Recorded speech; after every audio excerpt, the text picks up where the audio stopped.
Bismillahirrahmanirrahim. Assalamualaikum warahmatullahi wabarakatuh. Perkenalkan kami dari kelompok 1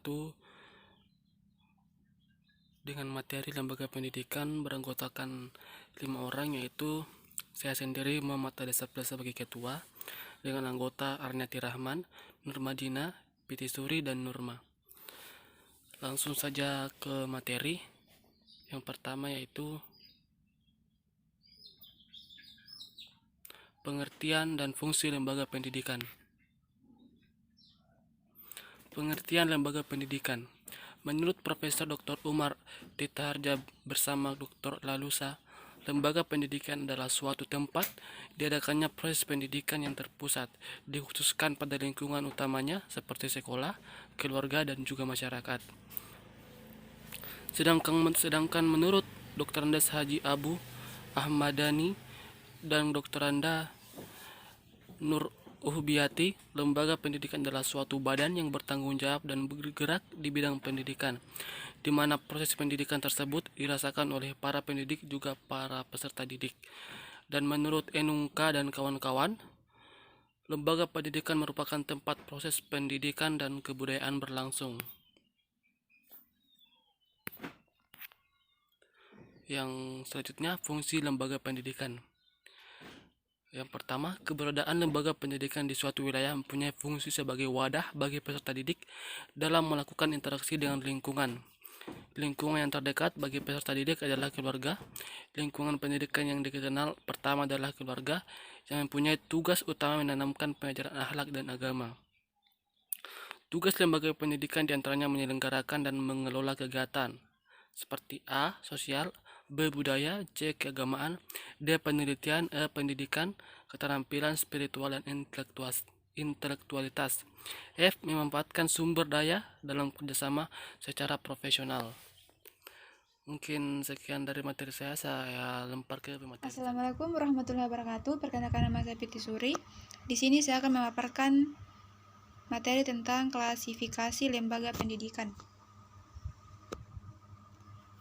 Klasifikasi lembaga pendidikan. Pembangunan lembaga pendidikan diharapkan mampu memberikan kontribusi yang nyata dalam mewujudkan Indonesia aman, damai, dan sejahtera.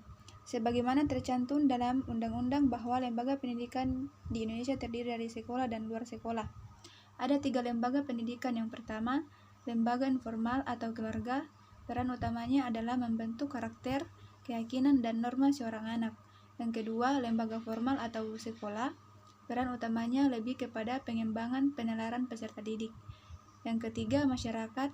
Peran utamanya lebih kepada pembentukan interaksi sosial. Adapun macam-macam sekolah. Yang pertama, segi kepemilikan terdiri dari sekolah yang dibangun oleh pemerintah dengan segala fasilitasnya disebut sebagai sekolah negeri. Sekolah yang dibangun oleh selain pemerintah dengan status atau disamakan diakui terdaftar akreditasi. Yang kedua, segi tingkatan pendidikan dasar meliputi sekolah dasar atau SD, madrasah ibtidaiyah atau MI, sekolah menengah pertama atau SMP, madrasah Nawijaya atau MTS. Pendidikan menengah meliputi sekolah menengah atas atau SMA, sekolah menengah kejuruan atau SMK, madrasah aliyah atau MA. Pendidikan tinggi meliputi akademi, politeknik, institut, sekolah tinggi, dan universitas. Segi sifat, sekolah umum yaitu sekolah yang belum mempersiapkan anak dalam spesialisasi pada bidang pekerjaan tertentu, contohnya SD atau MI, SMP atau MTS, SMU atau MAN. Sekolah kejuruan yaitu lembaga pendidikan sekolah yang mempersiapkan anak untuk menguasai keahlian tertentu seperti SMA, MAPK atau MAK, SMK, STM. Demikian pemaparan dari saya. Assalamualaikum warahmatullahi wabarakatuh. Assalamualaikum warahmatullahi wabarakatuh. Perkenalkan, nama saya Nurmadina. Di sini saya sebagai pemateri ketiga akan memaparkan mengenai fungsi lembaga, khususnya pada lembaga informal.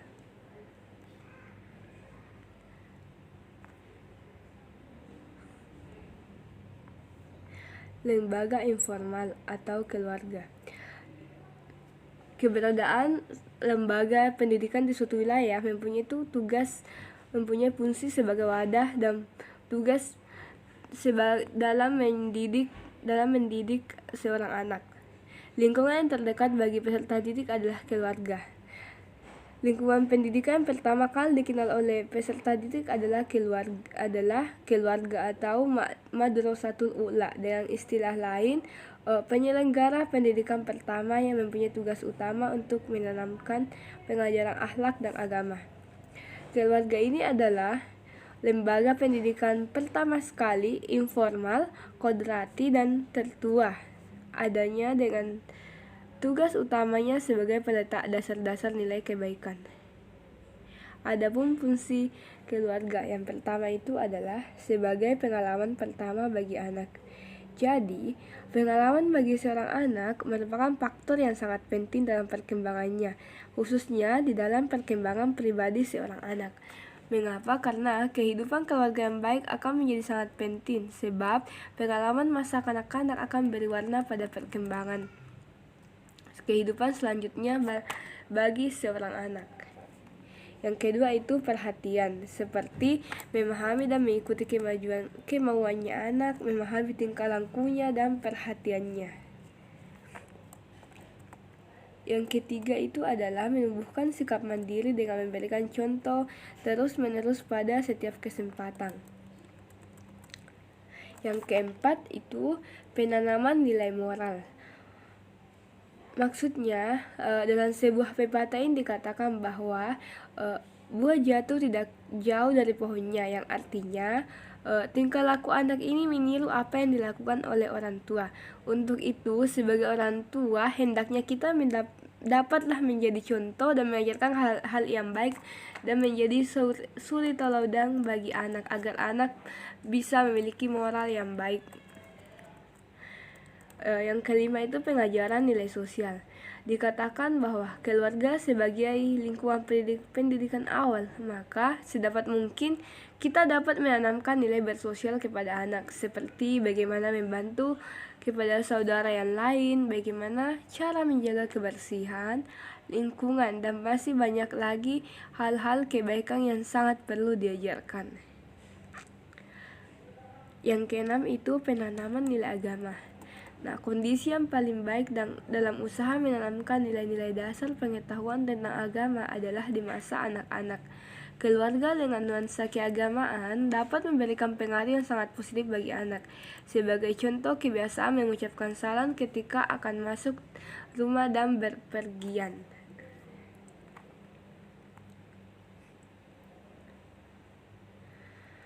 Adanya keterbatasan pendidikan dan waktu orang tua dalam memberikan pendidikan kepada anak, maka orang tua menyerahkan anaknya ke sekolah yang merupakan bidang yang ahli pada kompetensinya. Adapun fungsi sekolah yang pertama itu sebagai sarana anak didik belajar bergaul antar sesamanya, yaitu antara gurunya, staf karyawan yang ada di sekolah. Yang kedua itu sebagai tempat belajar mentaati aturan.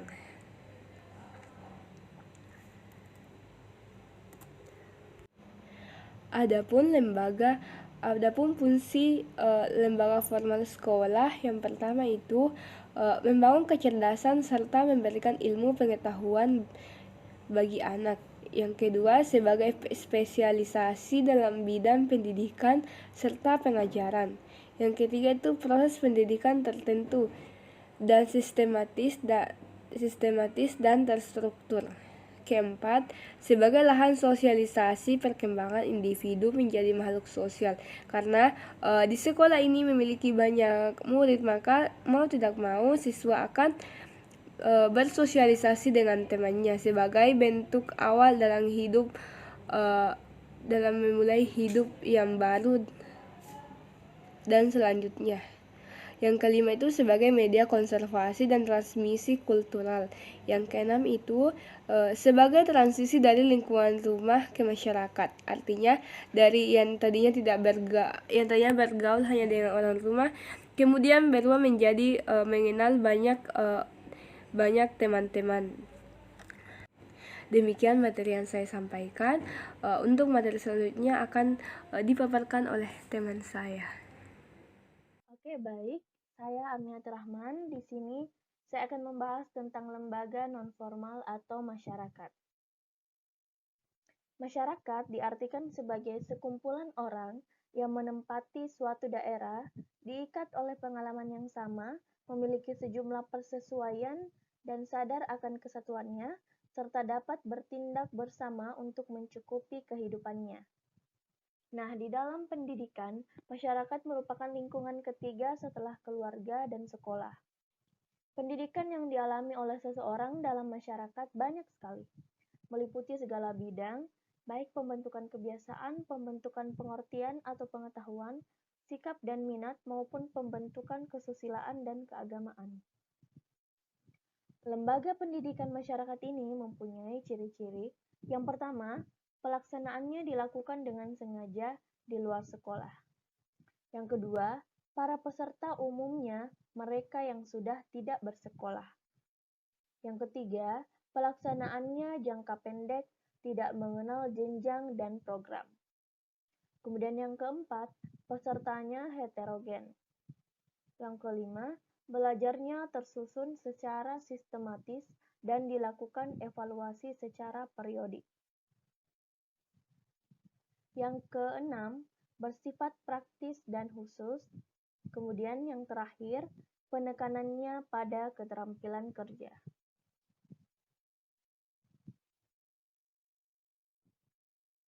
Nah, ada juga yang dinamakan dengan pengajaran di luar sekolah. Pengajaran di luar sekolah terdiri dari yang pertama, pengajaran sosial.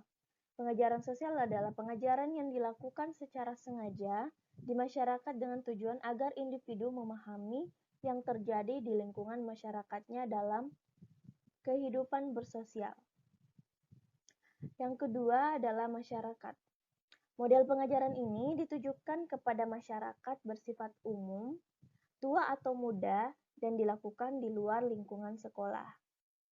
Kemudian yang ketiga, rakyat. Model pengajaran ini dilakukan dengan tujuan untuk mempengaruhi masyarakat secara luas, biasanya dilakukan kepada rakyat lapisan bawah. Kemudian yang keempat adalah mass education. Model pengajaran ini dilakukan atau diterapkan kepada orang dewasa. Pelaksanaannya di luar sekolah dengan tujuan memberikan edukasi kecakapan baca tulis dan pengetahuan umum. Kemudian yang kelima, adult education, yaitu model pengajaran ini dilakukan kepada orang dewasa dengan batas usia kewajiban belajar, yaitu orang dewasa yang tidak tertampung di sekolah formal seperti sekolah dasar dan telah berusia dewasa. Kemudian yang keenam adalah extension education, yaitu model pengajaran biasanya dilakukan atau dikelola oleh perguruan tinggi dalam rangka memenuhi permintaan masyarakat, dan pelaksanaannya pun di luar sekolah biasa. Kemudian yang terakhir adalah fundamental education. Nah, model pengajaran ini mempunyai tujuan khusus, yaitu membantu masyarakat menuju kemajuan sosial ekonomi.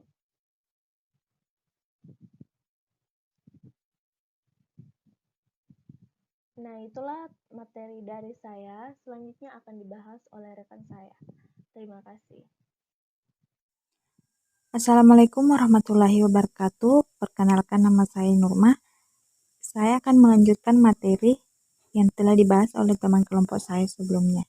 Materi yang akan saya bahas yaitu pengajaran di luar sekolah. Beberapa sasaran pendidikan luar sekolah antara lain yang pertama, petani dan buruh. Golongan terbesar yang ada di masyarakat dengan pendidikan yang sangat rendah atau sangat sama sekali tanpa pendidikan, dengan ciri hidup, suasana, tradisi, dan belum maju. Yang kedua, sekelompok remaja. Sekelompok generasi muda yang tidak mendapatkan pendidikan, tidak mempunyai keterampilan, dan menganggur. Ini memerlukan pendidikan yang sangat khusus dibutuhkan. Yang ketiga, pekerja yang mempunyai keterampilan. Sekelompok pekerja yang mempunyai keterampilan, model pendidikan yang diberikan yaitu bagaimana menyelamatkan dari bahaya mengelola keuangan. Pada bagian keempat, kelompok teknik dan profesional. Kemajuan masyarakat banyak tergantung pada kelompok ini. Agar mereka tetap berperan dalam masyarakat, maka mereka harus senantiasa dapat memperbaharui dan menambah pengetahuan. Yang bagian 5 yaitu pemimpin. Mereka adalah politis, agamawan, dan sebagainya. Mereka dituntut agar mampu mensintesakan pengetahuan dari berbagai macam profesi atau keahlian yang dimiliki. Dan yang terakhir yaitu keenam, kelompok generasi tua. Pendidikan ini merupakan kesempatan yang sangat berharga bagi mereka, meskipun kalau dilihat dari segi materi tidak banyak menguntungkan. Nah, itulah tadi materi yang sempat saya sampaikan. Untuk materi selanjutnya akan dipaparkan oleh teman kelompok saya. Baik, saya akan melanjutkan materi dari pemateri sebelumnya, yaitu tentang kontribusi lembaga pendidikan.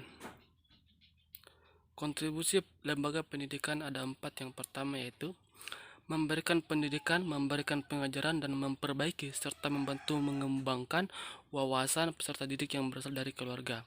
Yang kedua, mengajarkan peserta didik menjadi pribadi yang dewasa dalam berpikir.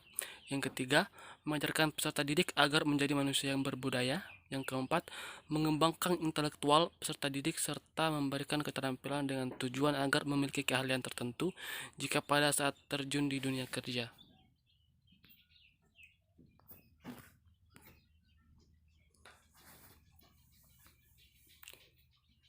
Mungkin sekian dari materi kami. Lebih dan kurangnya mohon dimaafkan. Saya akhiri dengan ucapan Assalamualaikum warahmatullahi wabarakatuh.